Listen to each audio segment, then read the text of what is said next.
1216. Hari ini, di kota Phoenix, 8 ksatria Night Watcher merupakan kekuatan utama. Mereka berasal dari berbagai keluarga di Eternal Planet. Setelah ini, posisi 8 ksatria pasti akan terisi. Sudah ada 100.000 Night Watcher yang direkrut di kota Phoenix. Mereka masih menjalani pelatihan rahasia. Sangat sulit bagi mereka untuk mengingat aturan yang berlaku di Night Watcher dan harus bisa saling bekerja sama satu sama lain agar bisa melakukan misi. Namun dalam waktu singkat, yaitu 2 bulan, sepertinya hampir tidak mungkin. Menurut perkiraan Damar, ada kemungkinan besar kalau Night Watcher dari bumi akan memimpin tim-tim kecil. Diam-diam mereka akan melakukan misi dan mengumpulkan informasi. Saat Damar mendengar pengumuman ini, ada kemungkinan besar seorang tertangkap saat melakukan pengumpulan informasi. Damar memandang Thalia dan Lilia, keduanya mengangguk pelan. Tak lama, seorang penjaga yang memakai seragam dinas mendekat dan berkata, "Berhenti. Berhenti." Dia berjalan dengan membawa senapan sambil mengetuk mobil bagian luar dan berkata, "Buka. Buka." Nancy segera turun dan berkata, "Tuan tentara." Dengan mengatakan itu, Nancy memberikan mutiara emas di tangan tentara itu. Ini bukan hal pertama yang dilakukan Nancy dan ini sudah biasa. Sebelumnya, dia bertemu dengan tentara penjaga resmi dari Moose Empire. Nancy diam-diam memberikan mutiara emas lalu berhasil pergi. Tentara itu melihat jumlah mutiara emas di tangannya. Menurut si tentara itu ini masih terlalu sedikit. Dia mendengus kesal dan berkata, "Apa yang kamu bawa?" "Logam tanah jarang yang aku kumpulkan di pinggiran gurun," kata Nancy. "Kelebihan muatan ini, kelebihan. Denda 1 juta mutiara emas," seru tentara itu. Wajah Nancy langsung panik. "Tuan tentara, aku datang jauh-jauh ke sini. Aku tidak memiliki mutiara emas sebanyak itu. Tolong, maafkan aku kali ini saja." Tentara itu mengabaikan Nancy yang sedang memohon belas kasihan. Dia malah melihat ke dalam kendaraan dan melihat Damar dan yang lainnya. Dia menoleh ke arah Nancy dan berkata, "Siapa mereka? Turun." Damar menadang Lilia dan Thalia, lalu tersenyum dan turun. Nancy buru-buru menjelaskan, "Mereka ikut denganku. Seperti yang Anda tahu, ada banyak bandit di sepanjang jalan. Kalau ada banyak orang akan lebih aman." Para tentara ini memperhatikan Damar dan yang lainnya. Matanya memperhatikan setiap lekuk tubuh Thalia, Lilia, dan Desi seraya berkata, "Cekak, 3 wanita ini kok cantik sekali. Kamu tahu kan bagaimana kalau sampai aku melaporkan pada atasanku? Aku kenakan 2 juta deh. Cepat berikan 2 juta mutiara emas kalau ingin pergi dari sini." Wajah Nancy langsung pucat. Dia buru-buru berkata, "Tuan tentara, 2 juta mutiara emas mana aku punya." Selama perdebatan yang kolot itu, tiba-tiba terdengar suara, "Bersiap, beri hormat." Di kejauhan, seluruh tentara terlihat sedang hormat. Nancy terlihat menggelengkan kepalanya putus asa.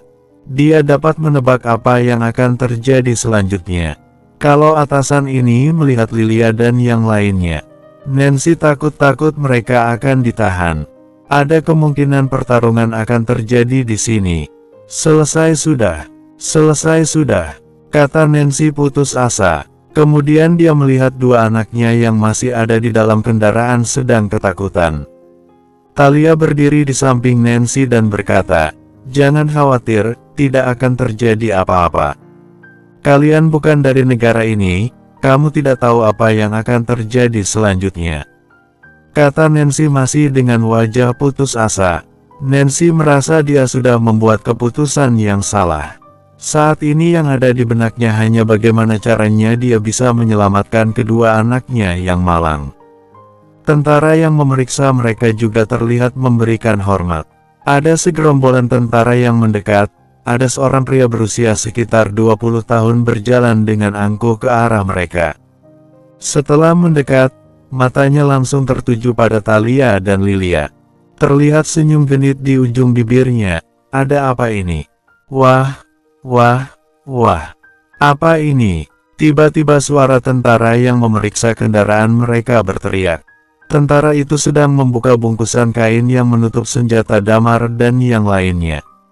Dia menunjuk ke arah Damar dan berkata, "Kamu berani menyembunyikan senjata milikmu? Sejak kapan low class seperti kalian berani pegang senjata? Abis sudah riwayat kita," gumam Nancy dengan wajah pucat pasi. Senjata di Mus Empire terlarang dimiliki oleh orang low class.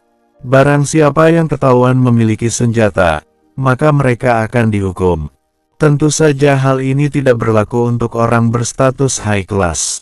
Damar mengangkat bahunya dan berkata, "Aku bukan orang dari negara kalian, tidak masalah kan kalau aku punya senjata.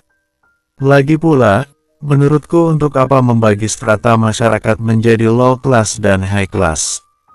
Kalian merasa kalian unggul." Tentara berusia sekitar 20 tahun itu langsung memandang Damar dan berkata, "Cih. Bukan penduduk negara ini, tidak punya kartu nomor seri high class. Tandanya mereka hanya sekumpulan sampah. Sekarang aku malah curiga, jangan-jangan mereka ini mata-mata dari Night Watcher. Bunuh 2 anak itu, wanita ini dan 2 pria sisanya. 3 wanita yang lain bawa ke kamarku. Aku akan menginterogasi mereka dengan hati-hati. Aku tidak mau negaraku dibanjiri sampah masyarakat seperti mereka." Setelah dia mengatakan itu, Damar mengeluarkan energi Chi sejatinya. "Seenaknya membunuh orang, sepertinya perintahmu itu terlalu berlebihan," kata Damar. "Berlebihan? Tidak ada yang berlebihan. Kalian pantas diperlakukan seperti itu. Cibir Banu, kami tidak pernah menganggap low class sebagai manusia. Derajat kalian sama seperti binatang, kami bisa membunuh kalian kalau mau."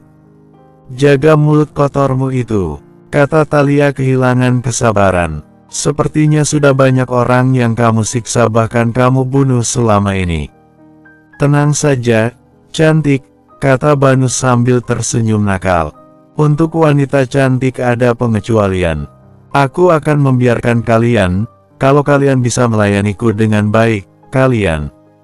Brak, sebelum Banu selesai berbicara, Talia langsung muncul di depannya dan menendangnya. Talia sekarang sudah memiliki kekuatan di atas seorang patriark, sedangkan Banu hanya memiliki kekuatan tingkat dewa. Kalau Talia mau, dia bisa membunuh Banu dengan sekali tendang. Tapi Talia tidak akan bertindak gegabah seperti itu. Banu jatuh menabrak aspal dengan sangat keras. Di sekitarnya, tentara-tentara itu terkejut dan langsung berteriak, "Beraninya kamu melakukan ini? Sudah bosan hidup, bunuh mereka semua." Tapi saat mereka akan menyerang, mereka merasakan kengerian Damar. Aura Damar sama dengan orang-orang dengan tingkat immortal di kota. Damar sudah siap untuk membunuh siapapun. Dia memandang Talai dan tersenyum, "Lagi pula Mus Empire juga termasuk dalam daftar target pertama kita. Sudahlah, kita mulai sekarang saja." Setelah mengatakan itu, energi Chi sejati melonjak dan menyebar ke para tentara. Sesaat berikutnya, para tentara yang sebelumnya berani membunuh Damar itu langsung berubah menjadi patung es satu demi satu. Saat ini, tidak ada suara bising lalat sok berkuasa yang terdengar. Orang-orang low class yang mengendarai maglev car bersembunyi di dalam mobil. Mereka semua takut sampai gemetaran. Mereka dibesarkan di lingkungan berkelas rendah, tentu mereka tidak berani menantang orang high class. Seringkali, mereka hanya bisa menerima nasib dan mati. Pada saat ini, tidak ada yang berpikir bahwa seseorang akan bertindak pada tentara di checkpoint ini. Terlebih lagi orang itu memiliki karakteristik. Warga-warga Eternal Planet mengetahui keberadaan orang bertingkat Undying Flame. Jadi, mereka mengerti bahwa pelaku itu adalah orang yang ahli. Nancy benar-benar terkejut dengan ini. Bersambung, 1217. Dia merasa Damar dan teman-temannya adalah orang yang luar biasa. Bagaimanapun, mereka berhasil keluar dari gurun. Tempat itu adalah tempat sunyi yang mematikan. Tetapi dia tidak menyangka Damar dan yang lain sudah bertingkat Undying Flame atau mungkin lebih tinggi.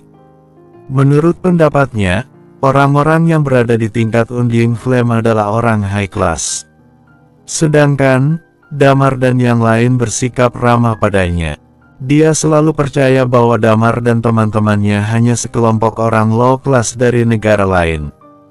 Jika mereka bertingkat Undying Flame, seharusnya mereka memiliki tanda pengenal warga high class. Dia menatap Damar dengan kaget, lalu Damar tersenyum padanya. Thalia meraih tangannya dan berkata, "Kak Nancy, tidak usah gugup." Damar pelan-pelan berjalan keluar dari kerumunan dan mendekati orang yang barusan ditendang oleh Thalia. Banu memuntahkan darah saat ini, dia memutarkan badannya di tanah. Ekspresinya cukup kesakitan dan dia terlihat takut ketika melihat Damar mendekat. Dia menopang tanah dengan tangannya dan mulai mundur ke belakang. Orang-orang yang di atas Maglevkar diam-diam menyaksikan adegan ini dengan senang. Mereka senang melihat Banu menderita. Tempat ini merupakan checkpoint yang harus dilewati sebelum ke kota Gore. Sudah banyak orang yang dirampok olehnya dan betapa banyak wanita cantik yang menderita karenanya. Tetapi tidak ada yang berani melawannya, karena dia adalah warga high class dan omnya adalah penguasa kota Gore. Wajah Banu berubah seketika, dia menatap Damar dengan ketakutan dan berkata, kamu tidak boleh membunuhku. Omku adalah penguasa kota Gore. Jika kamu benar membunuhku, dia tidak akan membiarkanmu pergi. Damar tersenyum, dia menginjak dadanya dengan satu kaki. Dia menahan Banu lalu menunduk dan berkata, aku mau tanya, kalian menangkap mata-mata Night Watcher, siapa namanya? Aku tidak akan memberitahumu. Dia mengertakkan gigi dan berkata, kamu bertingkat Undying Flame, tapi kalau kamu membunuhku, om aku pasti, Sebelum dia selesai berbicara, Damar mulai mengerahkan kekuatan kakinya. Banu merasa tulang dadanya akan retak. Hentikan, aku akan memberitahumu. Banu berteriak dan memohon belas kasihan, orang yang ditangkap itu bernama Chris. Mendengar nama ini, wajah Damar menjadi suram. Chris dan yang lainnya datang ke sini bersama Iman. Dan dia adalah Night Watcher yang berpengalaman, masuk akal untuk menyuruhnya mengumpulkan informasi ke sini. Bagaimana mereka bisa tertangkap? Damar bertanya sambil menyipitkan matanya. Banu buru-buru menjawab, mereka tidak memiliki tanda pengenal warga high class.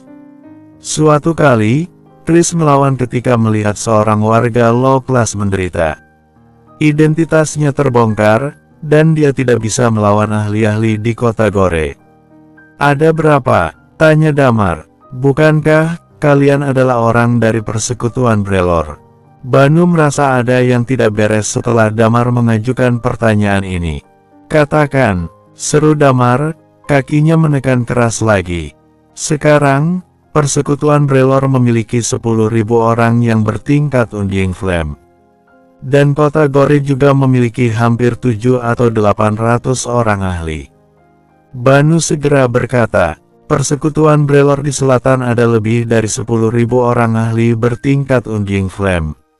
Dan itu tidak termasuk perintis ungu. Jika dihitung semua, jumlahnya pasti lebih banyak. Perilaku Damar dan yang lain telah menyinggung warga-warga high class. Tentu saja mereka akan bekerja sama untuk melawannya.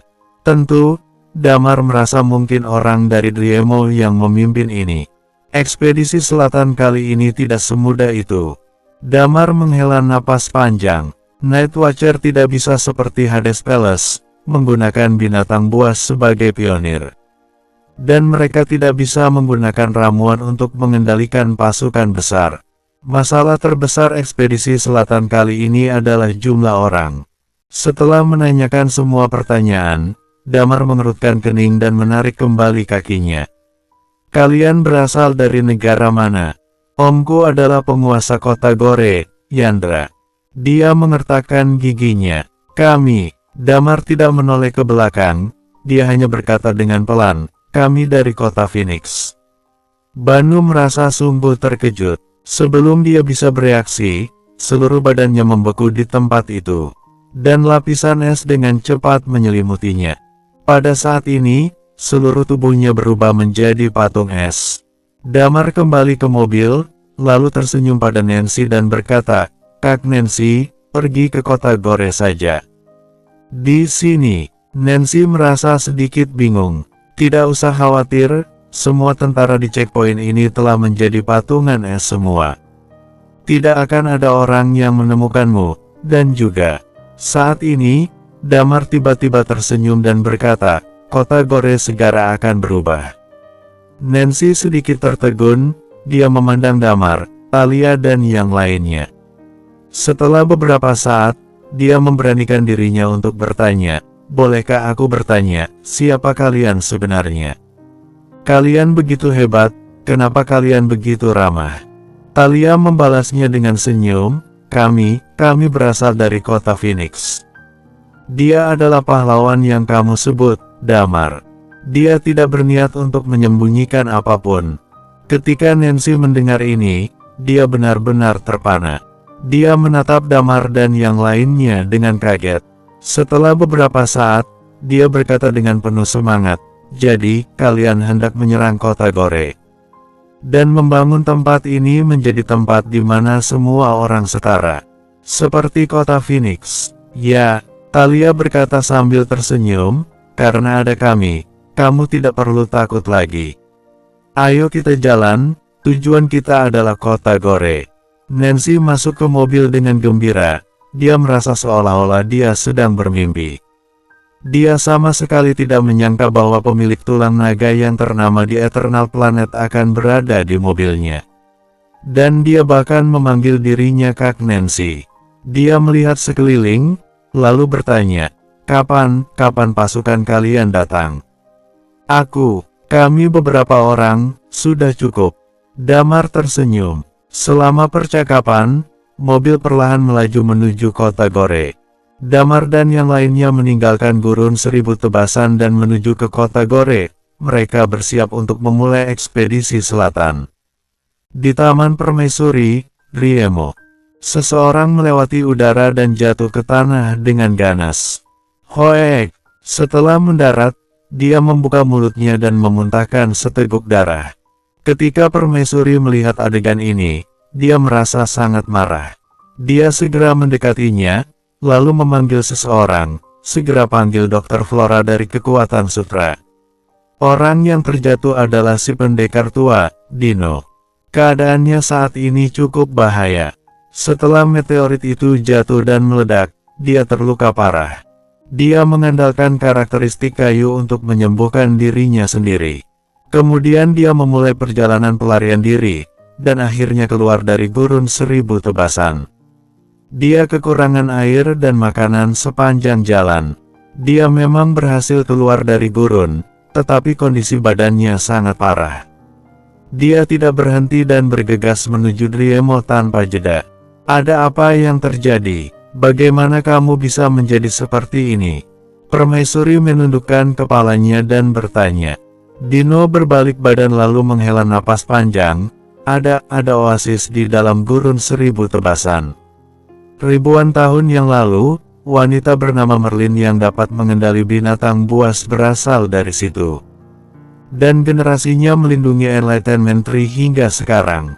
"Apa?" Permaisuri terheran dan bertanya, "Maksudmu, alasan Damar dan yang lain pergi ke Gurun Seribu Tebasan untuk Enlightenment Tree?" Hades Palace dapat mengendali binatang buas karena diajarkan oleh Merlin. "Ya," Dino menggertakkan gigi. "Awalnya, Merlin bekerja sama dengan kita untuk membunuh Damar. Tapi Damar memahami pencerahan, kekuatan sudah jauh melebihi aku sekarang. Kita tidak berhasil membunuhnya, dan akhirnya, meteorit datang menghantam gurun."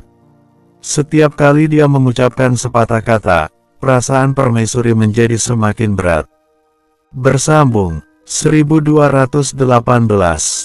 Dino belum banyak bicara sejauh ini, tetapi sampai sini saja berita dari gurun sudah mengejutkan hatinya.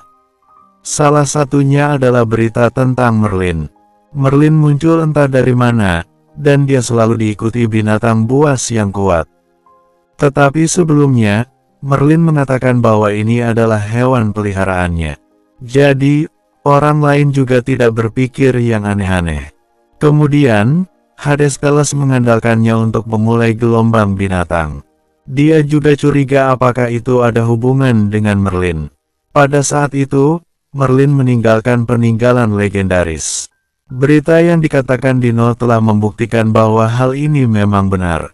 Ada kekuatan yang lebih purba yang berada di gurun ini. Tidak ada orang yang berani masuk ke gurun ini dan mendeteksinya. Yang kedua yaitu berita tentang Damar. Dia merasa salah mengambil keputusan terhadap Damar. Dia merasa dia seharusnya bersikap lebih tegas pada pemilik tulang naga dan tulang Phoenix. Harusnya dia langsung menangkap Damar. Jika Damar tidak bersedia untuk bekerja sama, dia akan membunuhnya. Tetapi, situasi pada saat itu agak rumit. Hades Palace telah kembali, Dewa Mabuk menerimanya sebagai murid dan 7 kekuatan lainnya masih ada. Jadi, dia hendak merekrut Damar. Kesalahan kedua adalah Damar mengetahui pemikirannya dan kesal padanya ketika mereka melukai Guntur dengan parah. Padahal musuh mereka sama, yaitu Hades Palace. Namun, Damar merasa dia terlalu licik dan takut kejadian Kaisar Vas diulangi lagi. Maka itu, Damar tidak ingin bekerja sama dengannya. Kesalahan ketiga adalah dia salah menyangka kecepatan kemajuan Damar. Damar hanya bertingkat Immortal Undying Flame pada saat itu. Dia membiarkan kekuatan darah, kekuatan jiwa dan gunung cermin bersama-sama menyerang Damar. Dia merasa Damar tidak akan menyerah, karena dia susah payah membangun kota Phoenix. Ternyata Damar langsung membubarkan semuanya, lalu meninggalkan kota Phoenix dan menuju Promise Island. Dan ini merupakan tanda kebangkitan Damar. Damar telah bangkit sepenuhnya, dan mendapat pencerahan seni bela diri. Dia membawa 2000 mutan bertingkat Undying Flame dari Promise Island. Setelah kembali dengan bantuan kekuatan lain dan di bawah situasi di mana Hades Palace melibatkan 8 kekuatan utama. Dia menusuk kekuatan darah dari belakang, 1 kekuatan dari 8 kekuatan utama telah gugur. Pada saat ini, Damar benar-benar berada di luar kendalinya. Kecepatan kemajuan Damar sungguh luar biasa. Kali ini, Dino mengatakan bahwa kekuatan pertempuran Damar telah melampaui dia. Jika Dewa Mabuk memihak Damar, ini berarti pertarungan di kota Phoenix telah menjadi lebih menyeramkan. Yang paling penting adalah potensi kota Phoenix masih banyak sekali. Kota ini ada pemilik tulang Phoenix, orang yang memiliki karakteristik reinkarnasi, ramalan dan karakteristik unik lainnya. Pemiliknya yang dapat mengubah seluruh Eternal Planet pada era manapun. Dan semua orang-orang ini telah berkumpul di sisinya Damar. Tidak peduli bagaimana Damar berkembang, itu tidak apa-apa baginya. Selama Damar melawan Hades Palace, maka mereka adalah kawan. Selain itu, dia juga mengambil kesempatan untuk merekrut 8 kekuatan utama. Dan dia telah mencapai banyak targetnya. Jadi setelah Damar memutuskan melakukan ekspedisi selatan, dia merasa keputusan Damar sama dengan Hades Palace, yaitu menyelesaikan mereka.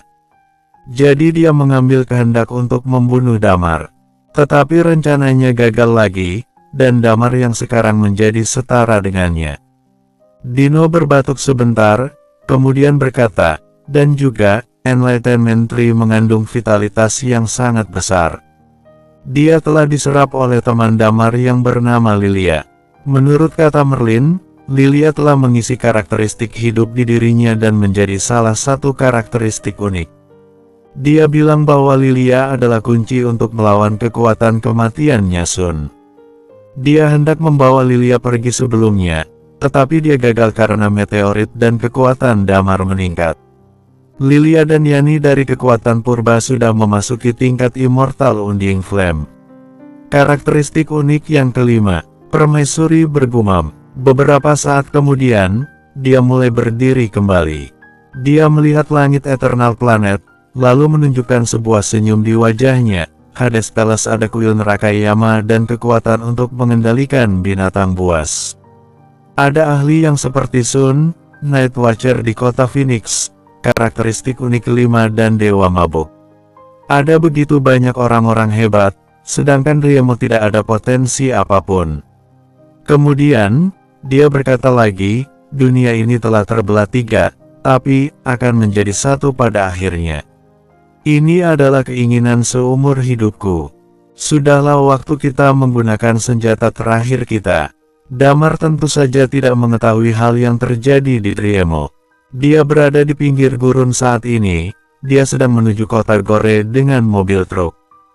Nancy jelas menjadi sedikit lebih berhati-hati, lagi pula orang-orang yang di depannya adalah orang-orang luar biasa. Meskipun Damar dan yang lain mencoba terbaik untuk mengobrol dengannya dengan santai, tetapi dia tetap tidak bisa menjadi seperti sebelumnya. Mobil truk melaju dengan pelan, dan sebuah kota tinggi muncul di mata Damar tidak lama kemudian. Kota Gore ada di depan, kata Nancy. Ekspresi Damar bergerak sedikit. Dia berpikir bahwa kota yang dekat dengan gurun pasti dipenuhi bangunan berpasir, yang sama seperti di Oasis. Namun, tidak seperti begitu. Kota ini adalah kota yang memiliki teknologi tinggi, dan tidak banyak berbeda dengan kota yang lain. Gedung-gedung tinggi ada di mana-mana. Masuk akal, karena seluruh perkembangan teknologi di dunia ini sangat tinggi. Selain tempat terpencil seperti Oasis, hampir tidak ada kota seperti itu lagi. Wajah Damar dan yang lain cukup serius. Damar menatap Nancy dan bertanya, di mana rumah Grandmaster? Nancy tertegun, dan kemudian dengan cepat berkata, rumah Grandmaster terletak di pusat kota, sangat mudah untuk ditemukan. Dia sedikit khawatir ketika membicarakan ini, tapi kalian juga bilang ada hampir 1000 orang bertingkat Undying Flame di kota Gore. Jumlah orang kalian terlalu sedikit, ini akan bahaya. Damar sudah memberitahu pada Talia dan yang lain tentang Chris, dan tidak menyembunyikan dari Nancy. Mereka tentu akan menyelamatkan Chris yang tertangkap. Namun, Nancy merasa jumlah mereka terlalu sedikit. Dia masih sedikit cemas. Nancy memang tidak banyak pengalaman. Baginya, orang-orang bertingkat Undying Flame adalah orang high class. Dan dia bahkan tidak bisa mengerti perbedaan antara Immortal Undying Flame dan Undying Flame biasa.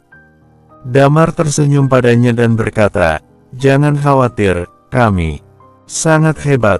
Setelah selesai berbicara, dia memandang Talia dan berkata, Talia, kamu dan Desi tinggal di situ setelah masuk kota.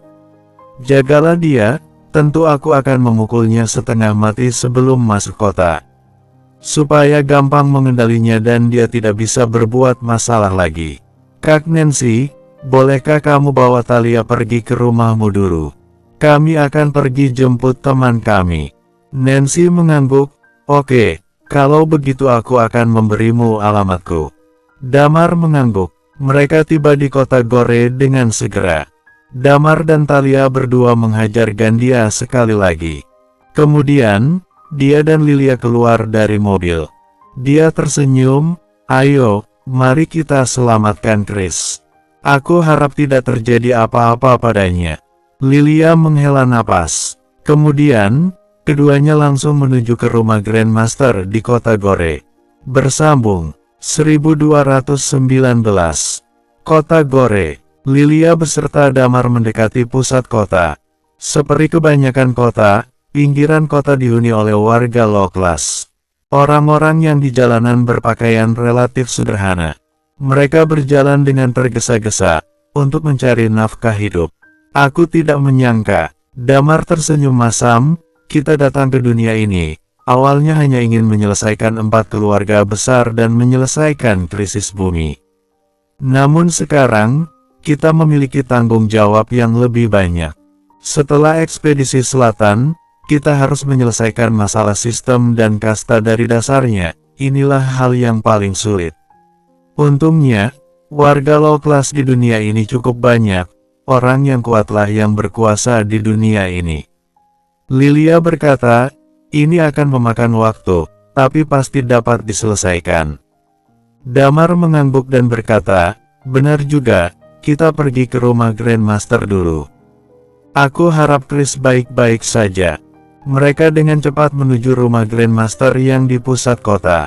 Tidak lama kemudian, mereka sudah tiba di depan pintu gerbang rumah Grandmaster.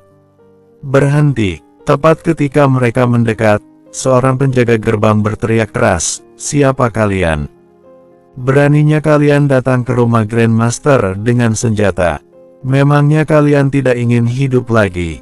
Tangkap mereka!" Seketika, puluhan penjaga bergegas keluar dari pintu dan mengepung Damar dan Lilia. Damar dan Lilia baru saja keluar dari gurun seribu tebasan. Mereka belum membersihkan dirinya dengan baik. Jadi, mereka memang tampak berantakan. Keduanya bertingkat Immortal Undying Flame, auranya telah disembunyikannya. Bagi orang-orang lain, mereka hanya warga yang biasa saja. Warga biasa dilarang untuk membawa senjata. Ini merupakan salah satu kejahatan di negara ini. Mereka tidak memiliki tanda pengenal warga high class, jadi semua penjaga mengepung mereka dalam sekejap. Meskipun Damar dan Lilia bisa dibilang melanggar peraturan, penjaga-penjaga ini tidak terburu-buru membunuhnya. Segera, seorang pria dengan pakaian ketat dengan pisau panjang di punggungnya keluar dari pintu. Dia menatap Damar dan Lilia dengan sedikit keheranan di hatinya. Dia tidak bodoh, dia tidak berpikir warga-warga low class sebodoh itu. Tidak mungkin warga low class akan membawa senjata ke rumah Grandmaster untuk mencari mati. Apalagi pria dan wanita itu tampak tenang dan tidak panik sama sekali. Tidak ada keraguan bahwa mereka bukan warga-warga yang biasa. Dia bisa merasa auranya di atas tingkat Half Undying Flame. Tetapi dia tidak tahu kalau Damar sudah berada di tingkat yang lebih atas. Kota Gore saat ini dipenuhi oleh ahli-ahli bertingkat Undying Flame dari berbagai negara. Jika mengadakan konflik, maka ini akan menyebabkan bencana pada saat krisis seperti ini. Dia melangkah maju dan berkata dengan cepat, "Boleh tahu kalian berasal dari negara mana? Apa tujuanmu untuk datang ke rumah Grandmaster?" Damar tersenyum padanya, "Kami berasal dari kota Phoenix. Nama aku Damar. Aku datang untuk mencari seseorang di rumah Grandmaster." Damar, dari kota Phoenix. Pria itu seolah-olah disambar petir, orang-orang di sampingnya pun terkejut. Damar, God of War dari kota Phoenix, pria muda yang bisa membandingi kepala keluarga dari 8 kekuatan utama. Dia, bahkan muncul di depan pintu gerbang rumah Grandmaster. "Aku memberi Grandmaster 3 menit. Mintalah dia keluar dan menemuiku. Jika dia tidak muncul, maka konsekuensinya." Damar hanya tersenyum dan tidak mengatakan lebih banyak. Penjaga itu bergegas masuk ke dalam rumah Grandmaster.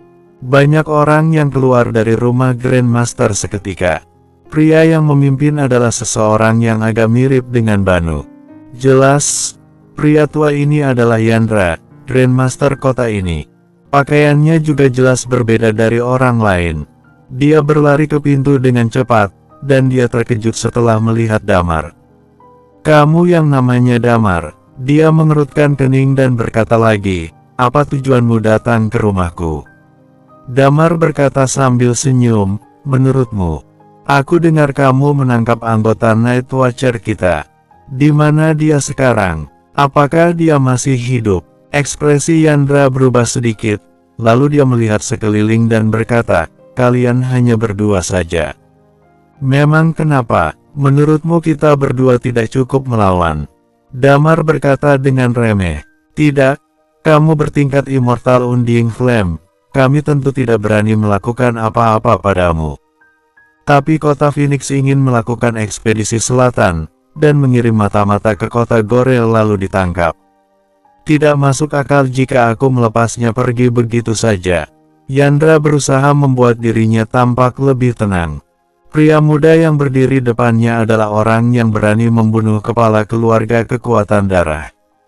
Seandainya menyinggungnya, pasti Damar akan membunuhnya hanya dengan satu jurusan.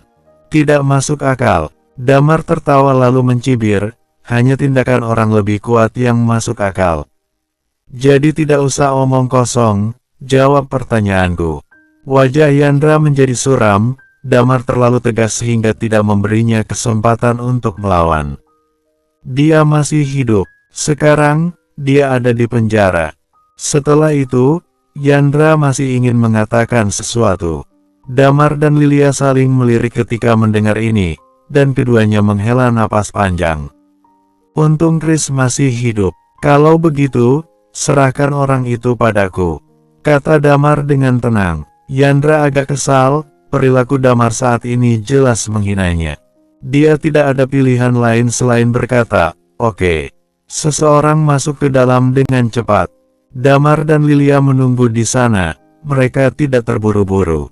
Dia tahu apa yang dipikirkan Yandra, dia ingin menunda waktu sampai bantuannya datang. Damar berdiri di sana sambil tersenyum, dia memandang Yandra. Dengar-dengar, Mus Empire telah bekerja sama dengan beberapa empire yang lain. Kalian ingin menghancurkan Night Watcher dan kota Phoenix. Ada keringat dingin mengalir di dahi Yandra, dia hanya bisa menjawab dengan gugup, karena kalian ingin melakukan ekspedisi selatan, jadi kami merasa krisis.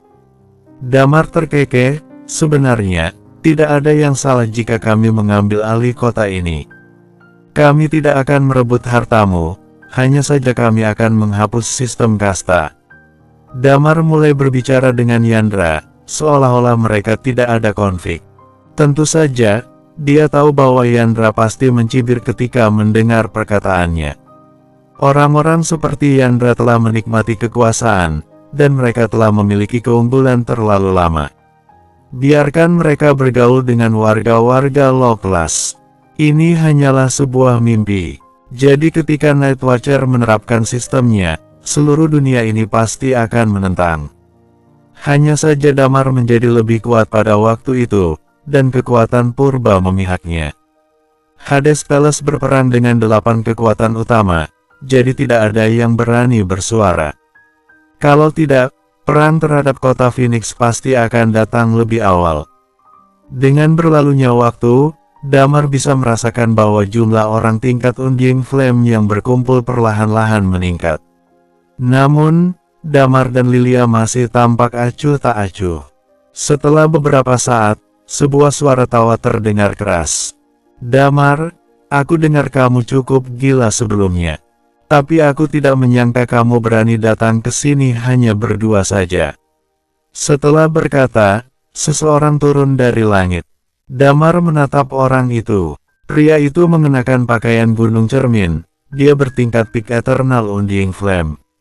Setelah dia tiba, sebuah maglev car juga mengikuti dari belakangnya. Kemudian, pintu mobil terbuka. 2 orang bertingkat Eternal Undying Flame membawa Chris keluar. Chris terlihat sangat lemah saat ini, kepalanya tertunduk dan pernapasannya sangat lemah. Damar sedikit mengernyit saat melihat ini. Pada saat ini, orang dari Gunung Cermin berkata, hanya 2 orang saja berani datang, bodohnya kamu tidak menyelamatinya secara diam-diam. Bahkan menunggu kami mengepungmu di sini. Yandra yang tadinya agak ketakutan mulai mencibir, Damar, kamu memang muda. Masa kamu tidak tahu kalau aku menunda waktu? Karena kamu datang ke sini, jadi kamu akan mati di sini. Jika permaisuri tahu kematianmu, kami akan mendapat penghargaan yang banyak. Sudah ada 1000 orang bertingkat Undying Flame yang berkumpul di sini. Yandra tertawa, hari ini, kamu tidak mungkin bisa melarikan diri. Setelah berkata, beberapa orang bertingkat Undying Flame mendekatinya. Pada saat yang sama, beberapa Purple Ghost juga melayang di sekitarnya. Mereka memandang Damar dengan semangat. Damar hanya tertawa, pernahkah kalian berpikir bahwa aku sengaja menunggu kalian datang dan membunuh kalian semua sekaligus? Yandra dan orang bertingkat Peak Eternal Undying Flame itu sama-sama tertegun. Pada saat ini, Damar berteriak, hari ini, Night Watcher menyerang kota Gore, bagi yang memilih menyerah tidak akan dibunuh. Bersambung, 1220.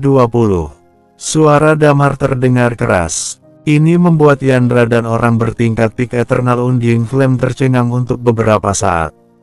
Yandra mencibir sambil memandang Damar, Damar, kamu sudah memikirkan baik-baik. Temanmu masih ada di tangan kami.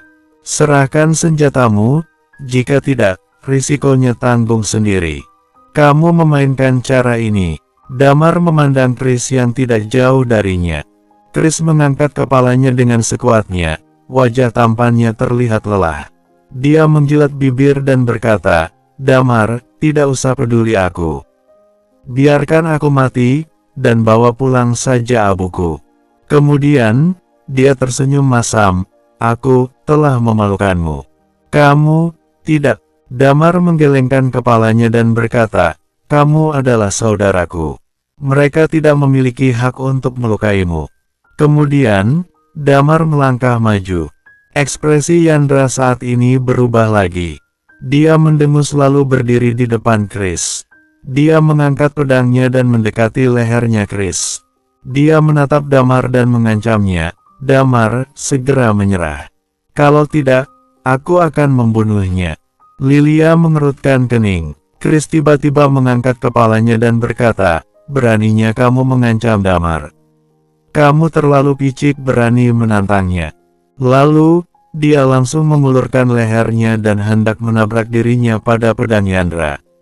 Yandra terkejut, dia menjauhkan diri darinya sedikit. Yang lain merasa sedikit mengerikan. Pada saat ini, mereka baru merasakan betapa gilanya anggota-anggota Night Watcher. Damar berani bertarung sendirian dan membuat keributan untuk menyelamatkan temannya.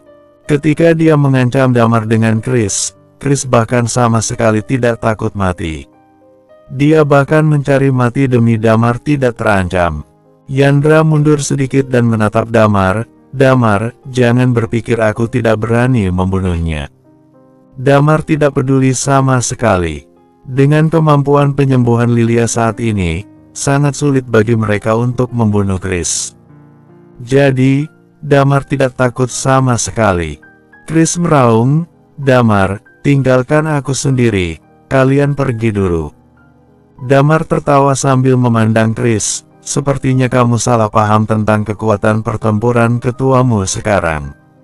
Selama percakapan, semua orang menemukan bahwa Damar telah menghilang di tempat. Orang bertingkat Peak Eternal Undying Flame dari Gunung Cermin berteriak, hati-hati. Yandra pun berteriak keras, Damar, kamu jangan bergerak. Dia juga seorang berada di tingkat Peak Eternal Undying Flame.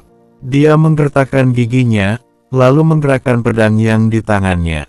Dia harus mengancam Damar dengan nyawa Chris. Tetapi, dia merasa pedangnya yang diayunkan jatuh ke tanah dalam sekejap. Segera setelah itu, ada rasa sakit yang parah di lengannya. Dia menoleh dan menemukan bahwa lengan kanannya telah patah dan darah mulai menyembur. Sehingga wajah orang yang berdiri di sebelahnya menjadi merah. Ah! Yandra menjerit keras. Setelah dia sadar kembali, dia ingin menggunakan karakteristik dan energi Chi-nya untuk menghentikan darah mengalir. Pada saat ini, dia melihat Damar sedang berdiri di depannya. Kamu membiarkan keponakanmu untuk menyakiti banyak orang biasa. Jelas, kamu juga melakukan banyak hal seperti ini. Dan sekarang, kamu berani melukai saudaraku sampai dia hampir sekarat. Suara Damar masuk ke telinganya. Dia merasa seluruh badannya sangat dingin saat ini. Dia bahkan tidak tahu kapan Damar bergerak. Damar berdiri di sampingnya, sebuah aura berwarna merah menyelimuti dirinya. Dan Chi pedang pun mengalir di sekitarnya. Dia terlihat seperti Killer God saat ini.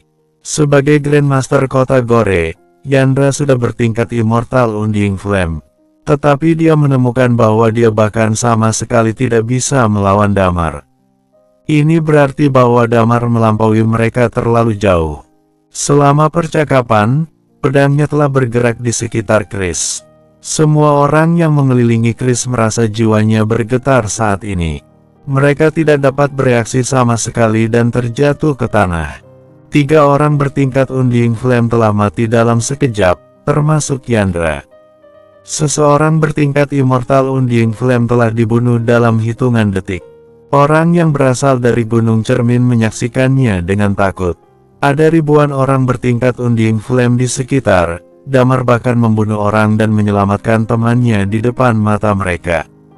Dia merasa, tetua dari Gunung Cermin pun tidak dapat melakukan ini. Dia membuka mulutnya lebar-lebar dan menatap Damar yang di bawah dengan takjub. Pada saat yang sama, Lilia mengalirkan energi Chi-nya ke dalam tubuhnya Chris.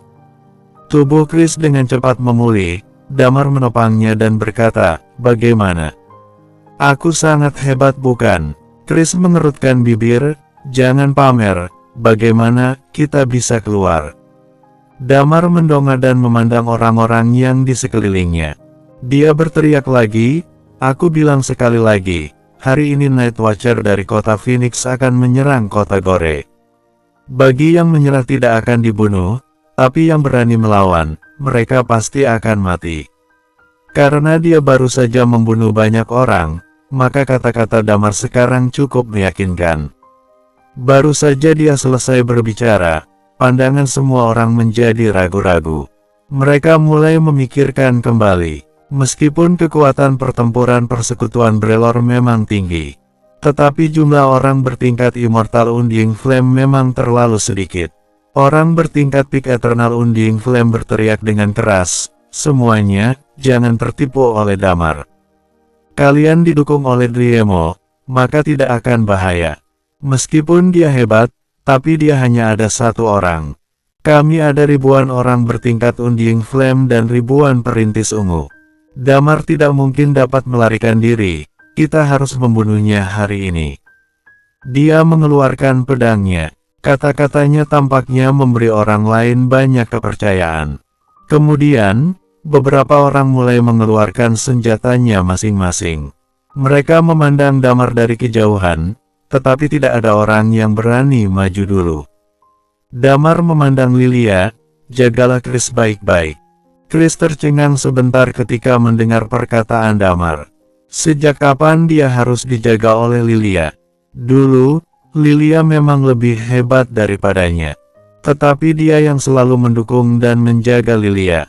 Dia tidak berkata apa-apa, lalu duduk di sisi Lilia. Damar mendongak dan melihat ke sekelilingnya. Dia menghela napas dan berkata, "Aku sudah memberi kalian pilihan, kalian memilih untuk melawan. Aku tidak ingin melakukan pembunuhan, tapi inilah perang. Perang berarti kematian. Baiklah, aku akan menjadi kalian contoh. Kedepannya, perjalanan ekspedisi selatan akan menjadi lancar. Bunuh, bunuh." Saat ini, orang dari Gunung Cermin itu meraung, yang melanggar perintah akan dibunuh. "Maju semuanya, bunuhlah si Damar ini." Baru saja berkata, beberapa orang bertingkat Undying Flame menggunakan karakteristiknya dan menyerang. Beberapa orang bekerja sama dan menyerbu ke arah Damar. Damar menghela napas. Boom!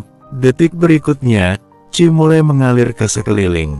Damar menggunakan karakteristik jiwa dan Chi pedangnya. Pada detik ini, seluruh kota Gore merasakan sebuah aura yang menyeramkan.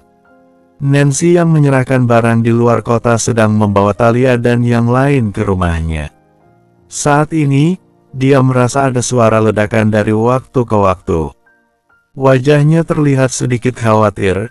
Dia berkata, "Talia, apakah kalian benar-benar tidak membantunya?" "Mereka hanya berdua saja." Talia tersenyum, "Itu lebih dari cukup. Bukankah kamu berharap Night Watcher datang ke kota Gore? Mulai hari ini, kota Gore akan berada di bawah kekuasaan Night Watcher. Ini juga merupakan tanda ekspedisi selatan. Sistem kesetaraan untuk semua akan segera ditetapkan." Nancy tertegun, dia tidak tahu kenapa Talia begitu percaya diri. Dia tetap merasa khawatir dan mengendarai maglev car untuk kembali ke rumah. Bersambung.